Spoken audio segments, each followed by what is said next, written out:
down, I know you got me, baby. Good morning guys, welcome to my vlog. Yan nga po, yan yung mga nakuha nating itlog for today po sa mga hen natin. Tapos ito, binila natin siya ngayon kay Kuya Billy. Kasi yung incubator natin na sarili natin, hiniram ng kaibigan natin na si Jerry Titan, si Jason. Kaso isang taon na, hindi niya pa rin binabalik. Mabait yung kaibigan natin na yun Kaya ngayon nakikisalang tayo ngayon ng itlog. Mabait naman yun, kaya hindi natin kinukuha yung incubator natin kasi napakabait na kaibigan natin yun. Tapos dito kay Kuya Billy, yan, papasalang natin.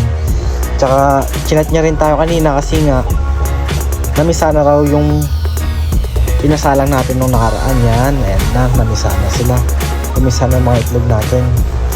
Yan, mga henny line natin yan, yung mga maldita. Tapos may puti dyan, yan yung anak nung 3 times winner natin na puti. Kaso hindi na siya nakauwi nung last na panalo niya.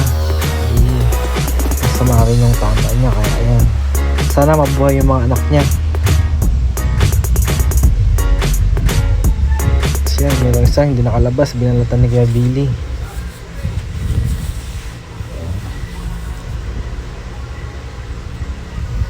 Daming sisiw, dami na tayong sisiw.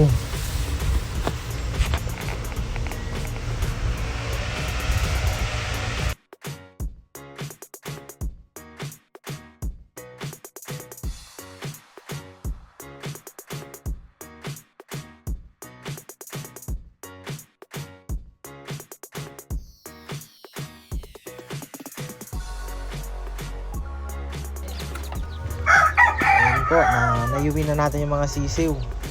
Papalakasin lang muna natin sila dito sa masikip na kulungan sa folding natin.